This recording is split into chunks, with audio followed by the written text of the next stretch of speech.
Estimado estudiante, en el día de hoy vamos a hablar sobre arranque de motores trifásicos utilizando lo que es el simulador CAESIM. Bien, vamos a hablar sobre algunos fundamentos teóricos y vamos a hablar de unas conexiones para luego pasar al fin a lo que es el uso del simulador. Este es un motor trifásico visto, vamos a decirlo así, en la vida real. Esto que está acá es una placa identificadora informativa muy importante. Cada vez que ustedes vean un motor, ustedes inmediatamente se van a la placa porque ahí nos van a dar las características de trabajo de ese motor y las conexiones posibles que usted puede hacer. Bien. Esta es la simbología que ustedes van a ver, no solamente en el simulador, sino en todos los libros. Un motor trifásico es alimentado por tres fases. Esto que está acá es una señal sinusoidal, por lo tanto se dice que es un motor trifásico. Este es otro ejemplo de lo que es un esquema de un motor trifásico. Bien, ok. Y si ustedes, por ejemplo, en la placa informativa tienen la tensión y tienen la corriente, por el cálculo de la potencia, que es V por I, pueden calcular cuánto potencia consume a plena carga ese motor. Bien, N es las revoluciones por minuto, es decir, las revoluciones por minuto a la cual gira el rotor de ese motor. Y recuerden que este motor contiene todos.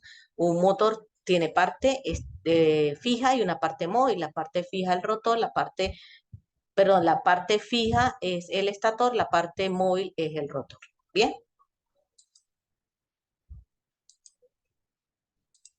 esto que está acá es como las conexiones que ustedes verían en la placa informativa. Si ustedes, por ejemplo, en específicamente un motor asincrónico rotor jaula de ardilla, tienen esas conexiones para cuando uno necesita o 220 o 440. Si es 440 es estrella serie y si es 220 doble estrella paralelo.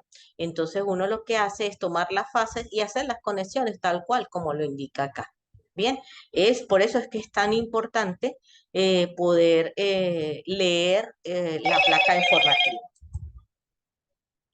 Ahora vamos a proceder a lo que es el simulador.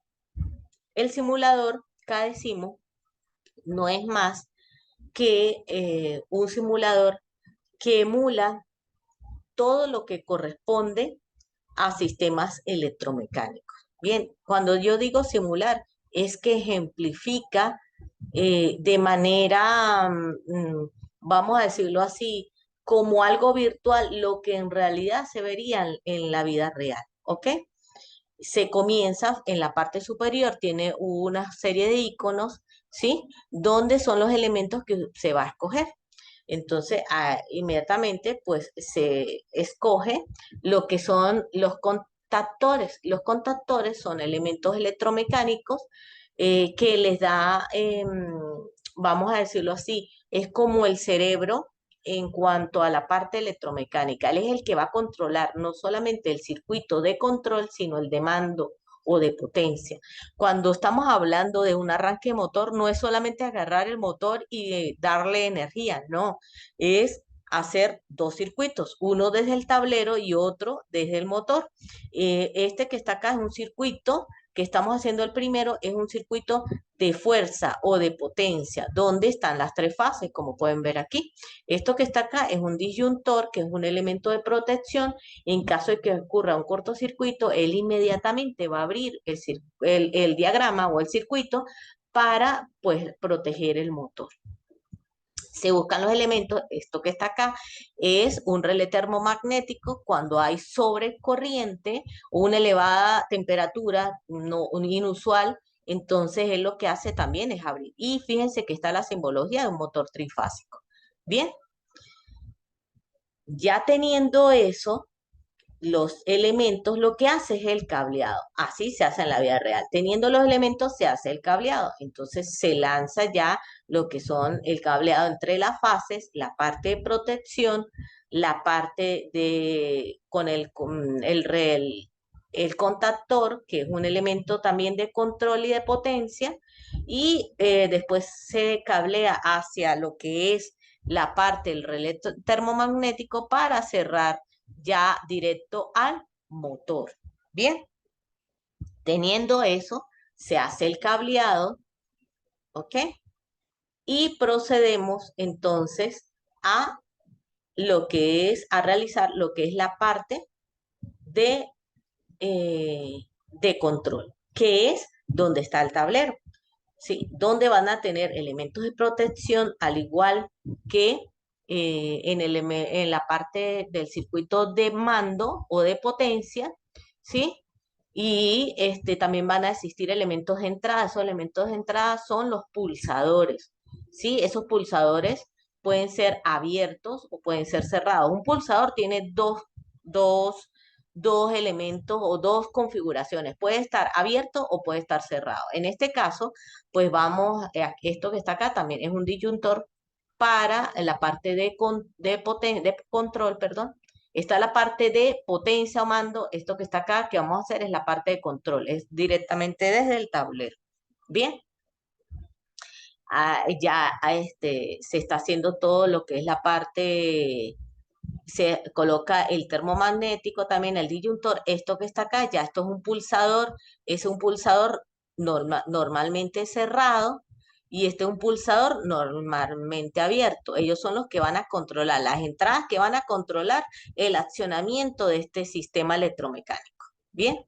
Y lo que está haciendo esto que está acá es un contacto que después tienen que colocar la nomenclatura, porque este contacto corresponde a el contactor, que es el que va a dar el arranque al motor. Bien, esto corresponde a la bobina de este contactor. O sea, estos juegos, él y él, son un solo elemento en físico. Es un contactor que contiene una bobina, una serie de contactos que una vez circula una corriente eléctrica a través de ellos, y esos contactos conmutan, es decir, abren o cierran dependiendo de lo que usted quiere hacer. Entonces, ¿qué se está haciendo? Esto que se está haciendo un sistema de control directo.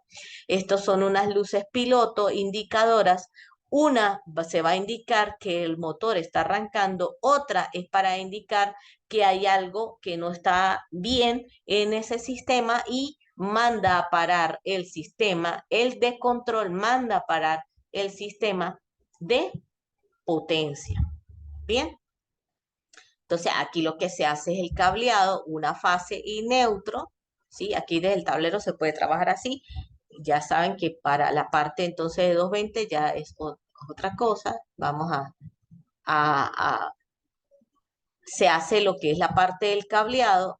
Voy a adelantar un poquito. Aquí ya se está haciendo la conexión de la parte de protección hacia la luz indicadora de que algo no está ocurriendo bien, ¿verdad? Y este es para indicar que está arrancando. Luego, ¿qué se hace? Luego a cada uno de los elementos se les da una nomenclatura, es decir, se les va a colocar el nombre. Sobre todo, el contactor debe tener una relación de nomenclatura con este contacto que corresponde a él, ¿verdad? Es muy importante, y con la bobina, ¿sí? Es él y él tienen que tener, vamos a decirlo así, una nomenclatura que acorde con el mismo elemento, porque ellos tres están físicamente dentro de un mismo elemento, o sea, componen un contactor. Bien, ya una vez que se ha colocado es la nomenclatura, vamos a ir adelantando un poquito. Ya se ha hecho esto que está haciendo él, es un enclavamiento, ¿sí? Ese enclavamiento lo que hace es que, vamos a decirlo así, para hacer un sistema más seguro. Quiere decir que cuando yo pulse, pueda controlarlo desde acá, tengo que hacer un enclavamiento. ¿Para qué? Con él le doy arranque, con él le doy paro. En la vida real, a un pulsador normalmente abierto en esta configuración se le llama arranque, y en esta configuración, así como está, se llama cerrado o parada.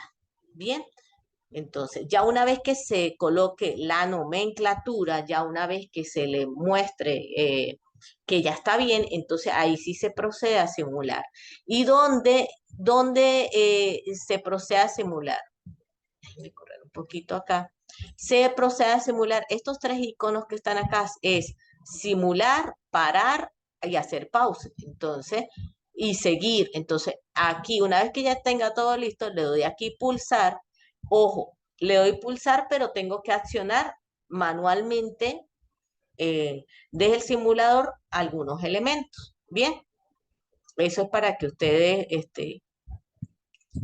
eh, tomen en cuenta todo eso. ¿Ok? Ya una vez que ya se le da la nomenclatura, vamos a proceder a simular.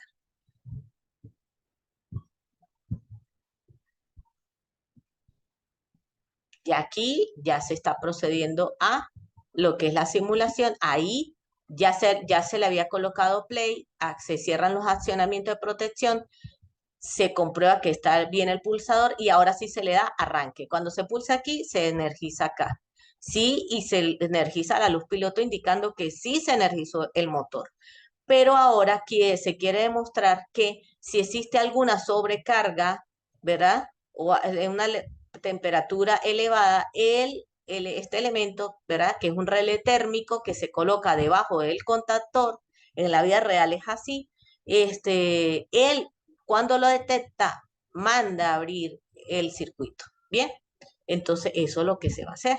¿Qué se hace? Desde el punto de vista de cada décimo, se coloca sobre el elemento de protección, se le da un clic y ahí él va a decir, se detecta un cambio de temperatura y va a proceder a parar el sistema. Ahí está arrancando, todo está funcionando. Se hace clic sobre el relé térmico y él inmediatamente va a detectar que algo está funcionando, no está funcionando bien y procede a parar el motor. Y eso es lo que pasa ahí. Bien, entonces, en resumidas cuentas, eso es lo que corresponde a lo que es el uso del simulador en un arranque directo de motor. Bien, entonces, como conclusión, ¿qué podemos decir? Como conclusiones, podemos decir que una de las características más importantes que de los motores trifásicos es su eficiencia. Los motores trifásicos son altamente eficientes y pueden convertir hasta un 90% de la energía eléctrica. Los motores trifásicos también tienen una alta potencia y pueden generar una gran cantidad de fuerza para mover grandes cargas. Por eso es que a nivel industrial, pues, se utiliza muchísimo. Sí, su velocidad es constante, este es un bajo costo de mantenimiento, es duradero, ¿sí? Y bueno, y él tiene una amplia gama de aplicaciones, ¿sí? Los motores trifásicos se utilizan en una amplia variedad de aplicaciones, desde pequeñas bombas hasta grandes maquinarias industriales. Bien, un ejemplo de la vida real que ustedes pueden observar directamente es una motobomba. En su casa, los que tienen tanque necesitan a un nivel superior, ¿sí? El tanque está en la parte de arriba, necesitan una motobomba para poder hacer llegar el agua allá. Eso es un motor trifásico. Bien, entonces, podemos también simular un ascensor. Eh, el ascensor eh, precisamente utiliza un motor trifásico, rotor jaula de ardilla. Entonces, pues las aplicaciones son muchas. En resumen, pues la importancia del motor trifásico radica pues en su capacidad para proporcionar una fuente de energía confiable, ¿sí? Y eficiente para una amplia gama de aplicaciones industriales. Bien, bueno, feliz tarde.